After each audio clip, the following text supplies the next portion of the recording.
Magandang araw mga kaibigan. Bigyan natin ng reaction opinion itong Facebook reel posted by Boy Hilot. No.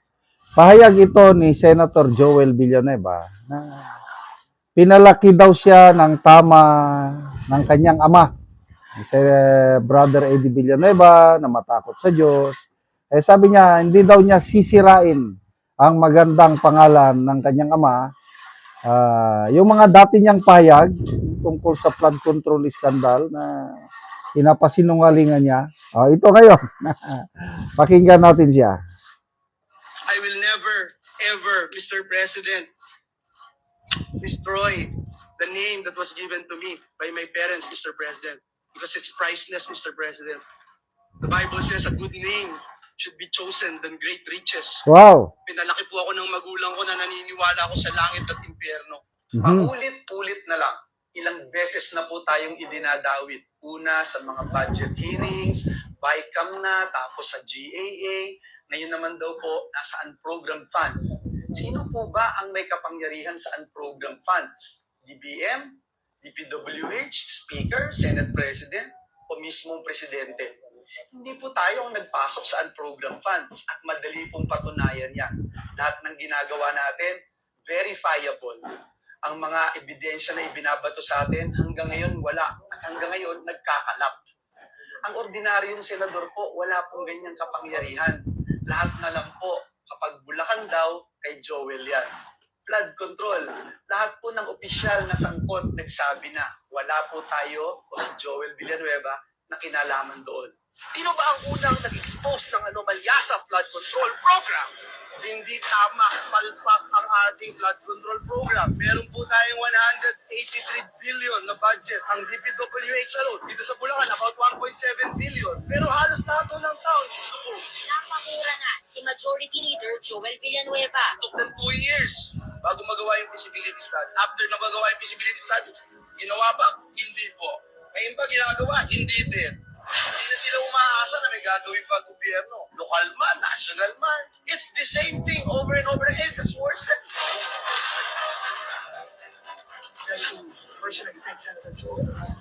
Because the fact is, in 2023, when this was not yet a film or a hat, he was already calling this out. Senator Joel has been consistent in at least two things, Your Honor. And the first is he is advocating for genuine flood control projects in his province of Bulacan. Matagal na niyang binabanggit ito.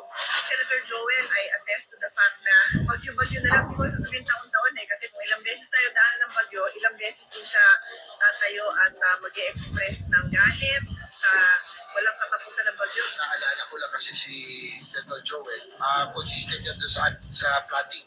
At ayaw niya ng flood control. Ilang taon ko nang naririnig yan na sinasabi niya na ayaw niya ng flood control. Galit na galit siya dahil ang Bulacan napabahan ng flood control.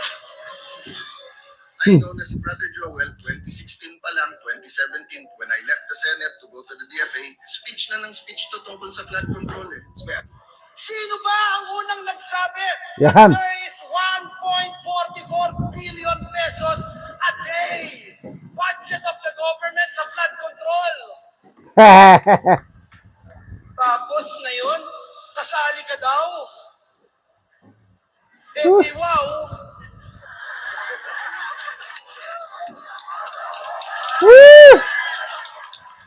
Will never be bothered by anything that is being thrown at me because I know the truth and the truth is on my side. Maaaring yung justice ay delayed but I don't think justice will be denied. Until now, we are submitting ourselves doon sa proseso. Mabigat, mahirap. Siguro kayo dito sa Senado, nami-miss nyo na din ako dahil ayoko pang magsalita for so long. Ayoko magsalita. But I will not allow anyone to put me in a position as their punching bag. So, nasa majority ko kayo. And in the past, I have been mentioning I will always give my vote for the rest of the institution. And that's what I did last week. Yun. I will never, Ulit. ever, Mr. President, destroy the name that was given to me by my parents, Mr. President, because it's priceless, Mr. President. Wow.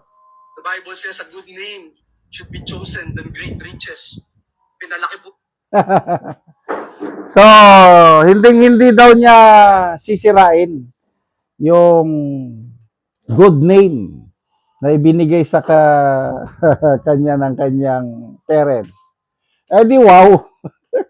Basta tayo sa mga comments. So, tama daw yung ginawa niya eh. Dahil yun daw ang kalooban ng Diyos. Advice sa kanya ng kanyang tatay, sundin mo ang iyong konsensya. Hindi yung mga kasamaan mo sa politika. O di, sinunod ng konsensya niya. Ayun, sumama siya sa majority block. Tapos, ang laban. O ano ngayon? Kumusta ng kaso niya? May 26, nag-announce ang ombudsman, hinog na, malapit nang mapitas ang kaso ni Villanueva. Nasa na ang kaso ni Villanueva? Itutuloy bang sampahan o ligtas na? Yan ang tanong ngayon. O, basa tayo sa mga comments. Alinor Sirad, ha ha ha, takot kay BBM, hindi sa Diyos. Maki Clemente, takot kay Jesus Rimulya, kay Jesus na nasa taas hindi. Oh, yung isang GIL member na nag-post, sobrang pagkadismaya, si Kate Leia. Sabi niya, bahala na ang Diyos sa iyo, Senator Joel. Alam ng Diyos ang katotohanan. Takot ka kay Jesus Rimulya, ba't hindi ka takot sa Jesus na naipako sa krus dahil sa iyo? Grabe, no? Bulgado, Tony. Eh di wow, akala ko iisa lang si Judas. Dalawa pala sila. Ninya Nievo, naniniwala din kami sa demon at impyerno. Ikaw ang katibayan. JM De Los Santos, Judas is Lord. Ha ha ha.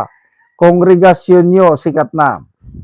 Brian Mohol, Junior is Lord na. Yan ang bago mong sinasamba. Luz Gama, nagsalita ang Judas.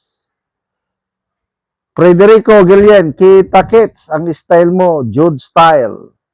Julieta Santiago, si Lord na bahala sa iyo. Sana nakakatulog ka pa. Well, bahala ng Diyos nga talaga. Salamat mga kaibigan sa inyong pagsubaybay sa channel na ito.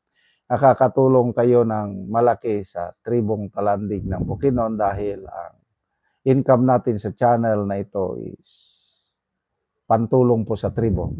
Namimigay tayo ng mga yero at pako, libreng yero at pako para makapagpatayo itong tribo ng mas maayos na tirahan.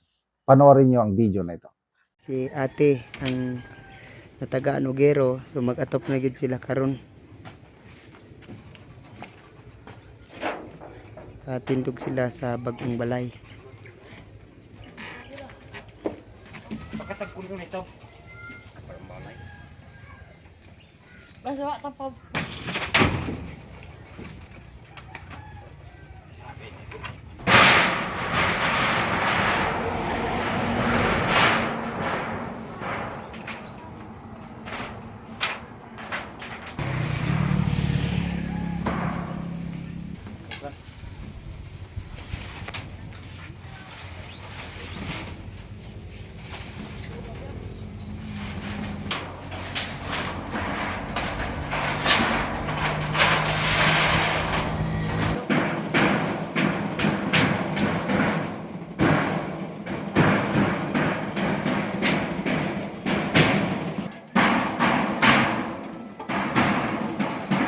O karon te, nindot na gid kaayo ang inyong balay o. Nakapatindog na gyud mo og bagong balay. Nindot na gid nga tan-awon ang inyong atop. So karon te unsa man ang imong maistorya nga nakaatop na mo, nagpatindog na mo og balay nga bago. Unang-una, salamat sa Ginoo og sa nagtan-aw sa video nga natabang sa mo. Salamat gid kayo sa inyo ha. Kay nakapatindog gid ko sa among balay. Kung dili ang nagtabang sa mo, di gid mo makapatindog sa balay namo. Salamat kayo. Salamat. Karon te pila day kabukang imong anak? Akong anak, duha na. Duha. So upat mo nga magpuyo din ani. Oo. Oo. Sige, mora to te. Salamat. Salamat. Sige, bye-bye.